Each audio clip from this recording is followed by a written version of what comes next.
대단한 생사 대세 이명입니다. 오늘은 삼국지로 돌아와서 장비 얘기해 보도록 하겠습니다.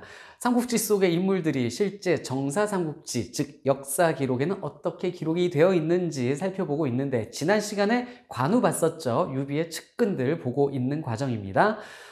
일단 장비는요, 정사 삼국지 속에서는 그 내용이 매우 적어요. 기록이 굉장히 적은데요. 그런데 그 적은 기록이지만 그래도 장비의 용맹함이 잘 드러나고는 있어요. 그런데 소설 삼국지 연의에서는 나관중이 이걸 쓰면서 장비의 용맹한 그 기록에다가 얼마 안 되는 그 기록에다가 이런저런 너무 많은 것들을 얹어놨어요.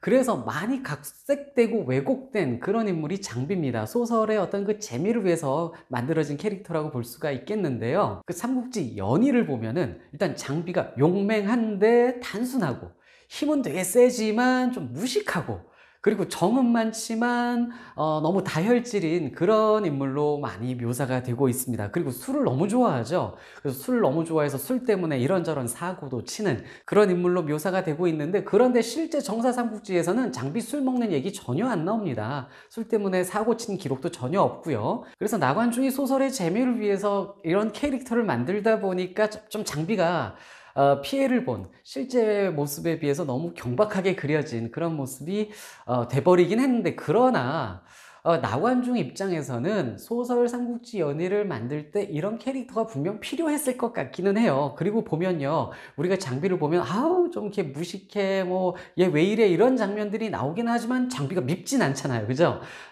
소설 삼국지 속에서도요, 장비가 술김에 그 뇌물 받는 관리 도구를 패버립니다.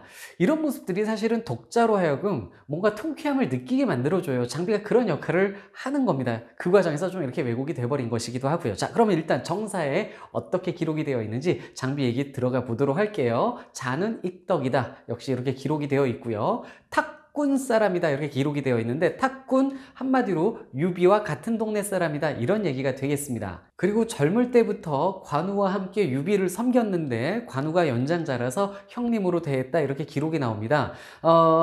도원결이 이런 것은 안 나와요. 뭐 관우 때도 제가 말씀드렸지만 도원결이가 나오지는 않지만, 그래도 이런 모습들에 착안을 해서, 이런 기록에 착안을 해서 나관중이 도원결이라는 그런 이야기를 만들어낸 것 같기는 합니다. 그리고 이제 장비의 무기가 장팔사모가 소설에 나와요.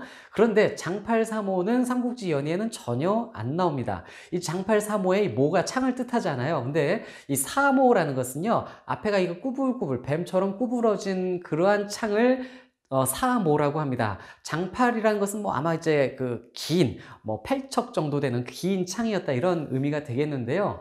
그런데 이 사모라는 창은요, 일반적으로 명나라 때 이후부터 사용한 것으로 알려져 있습니다. 꾸불꾸불하고 앞에가 이렇게 좀 넓어요. 그래서 큰 상처를 입힐 수 있는 그런 창이기는 한데, 명나라 이후에 사용이 됐기 때문에 실제로 장비가 사용했을 리는 없다, 이렇게 봅니다. 그리고 정사 삼국지에도 장팔사모라는 것은 전혀 나오고 있지는 않아요. 그런데 당나라 때 만들어진 진서라는 역사책이 있어요. 이 진서는 위진남북조 시대의 그 진나라에 대한 기록이에요. 이 진나라는 위나라, 조조가 세웠던 그 위나라에서 연결된 게 진나라인데요. 이 진나라에서 이 진서의 진안이라는 장군이 사모라는 창을, 장팔사모를 썼다라는 기록이 되어 있습니다. 그래서 어쩌면 삼국지의 그 시절에도 장비가 뭐 썼을 가능성이 0%는 아니다, 또 이렇게 얘기를 하기는 합니다. 다시 정사 삼국지 이야기로 들어와서, 자, 장비의 에피소드가 많지 않아요. 몇 개 안 나오는데 좀 설명해 드리도록 할게요.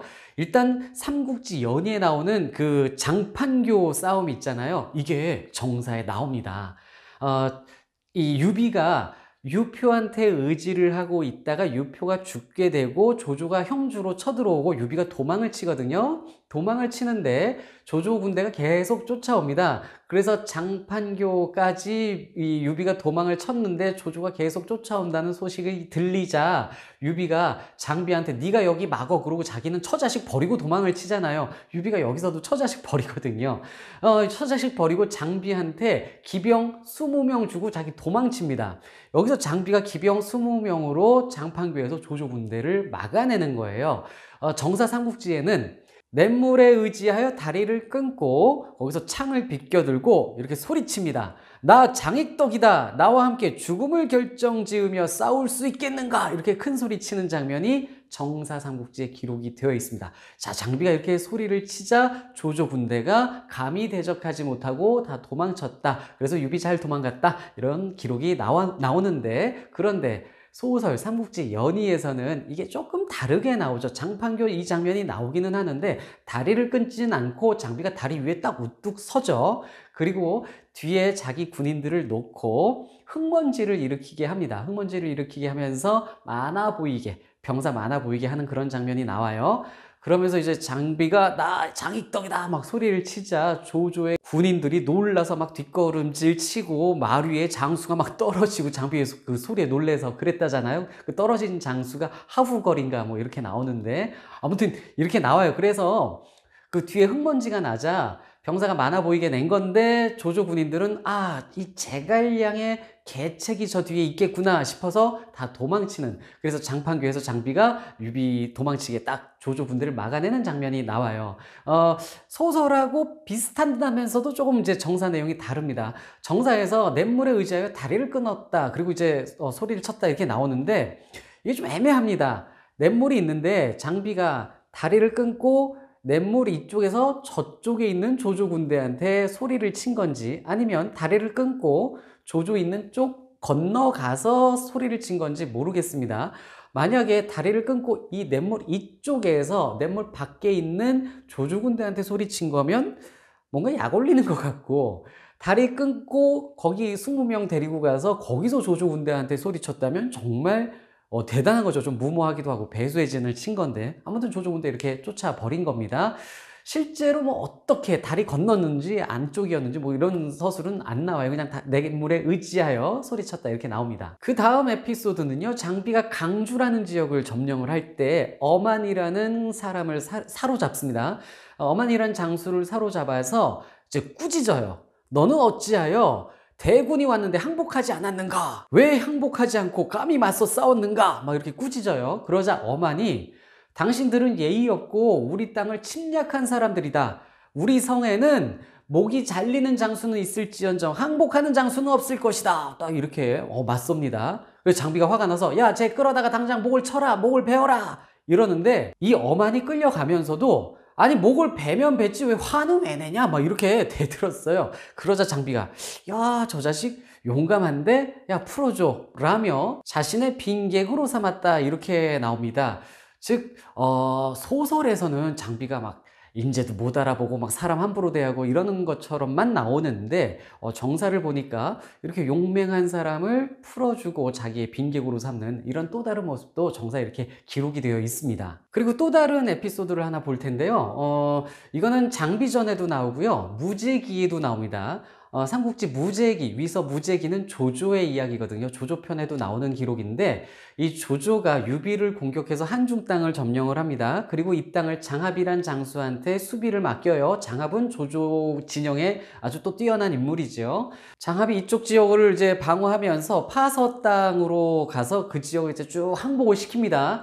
이런 장면이 나오는데 유비가 장비한테 파서에 있는 장합하고 싸우도록 합니다. 그래서 조조의 장합과 유비의 장비가 여기서 50여일을 대처한 끝에 50일 만에 장비가 조조의 장합 군대를 완전 박살을 냅니다. 이 과정에서 조조의 장합 군대가 이 산길이 좁아서 군대가 앞과 뒤가 서로 도울 수 없었다. 그래서 장비에게 패배했다. 이렇게 장비전에 기록이 나오거든요. 이걸 봤을 때 장비가 아마도 이 군대를 좁은 산길로 유인을 했던지 아니면 이 장합군대가 좁은 산길에서 이동을 할 때 중간에 기습을 했던지 했던 것 같아요. 즉 장비가 소설에 나오는 것처럼 그냥 용맹하고 힘만 센 게 아니라 이렇게 정사에서 보면 용병술도 괜찮았던 그런 장수로 이렇게 묘사가 된 겁니다. 그리고 이 장비전을 보면요, 장비의 용맹함, 위풍, 웅장함 이런 것들이 관우의 버금 같다 이렇게 기록이 있는데, 하지만 장비가 군자는 잘 아끼고 대했는데 소인은 포살피지 않았다. 즉 좀 시원치 않은 사람을 좀 홀대했었던 그런 뉘앙스로 기록이 되어 있습니다. 그래서 유비가 늘 이 점을 경계하면서 장비한테 타일렀다고 해요. 너는 형벌에 따라서 사람을 너무 지나치게 죽이고 그리고 병사들을 너무 채찍질하고 또 그들을 측근에 두고 있으니 이거는 위험하다, 옳지 않다. 이는 화를 부르는 일이 될 것이다. 이렇게 타일렀는데 장비는 깨우치지 못했다. 이렇게 기록이 되어 있습니다. 이런 모습은 또 약간 소설 삼국지 연예의 장비 캐릭터랑 살짝 비슷하기도 하죠. 결국 장비는요, 그래서 부하들한테 죽어요. 장달과 범강이라는 장수가 장비를 죽이고요. 그 장비의 목을 들고 손권한테로 달려가 버렸다라고 합니다. 자, 이렇게 해서 장비가 죽었어요. 장비 진영의 한 그 부하가 장비의 죽음을 알리기 위해서 표를 유비에게 이게 보냅니다. 장비 진영에 표가 온 그 순간 그 표를 내용을 보지도 않고 유비가 바로 장비가 죽었구나 이런 대사를 했었다라고 정사삼국지에 기록이 나와 있습니다. 삼국지 연의에서는 부하들한테 죽는 장면이 이제 똑같이 나오는데 내용이 조금 달라요. 장달과 범강이 죽이는데 정사삼국지에는 왜 죽였는지 내용은 전혀 없거든요. 근데 이제 삼국지 연의에서는 여기 좀 살을 붙였어요. 관우가 죽고 장비가 관우를 추모하기 위해 흰색 갑옷과 흰색 깃발을 만들어라, 사흘 안에 만들어라 이랬는데 이 임무를 맡은 장달과 범강이 아유 사흘은 너무 촉박합니다. 좀 시간을 더 주세요. 그랬더니 장비가 화를 내며 얘네들을 패버려요. 패버리고 오히려 기간을 하루 더 단축해버립니다. 이러자 매를 맞은 장달과 범강이 아우 저 자식은 지 형만 알지 우리들은 안중에도 없어 에라이 하면서 그래서 죽이는 걸로 나옵니다. 정사삼국지에는 장비가 죽고 나서 장비의 지위를 둘째 아들 장소가 물려받습니다. 첫째 아들은 죽었었대요 미리. 그리고 둘째 아들 장소가 그 지위를 물려받았다 이렇게 나오는 걸로 봐서 장비에 대한 그 가족 기록은 전혀 없는데 이 두 아들 이름만 나오고 있습니다. 자, 이렇게 오늘 이 시간에는 나관주기 삼국지에서 만들어낸 가장 독특한 캐릭터 장비가 역사 속엔 어떠했는지 함께 살펴봤습니다.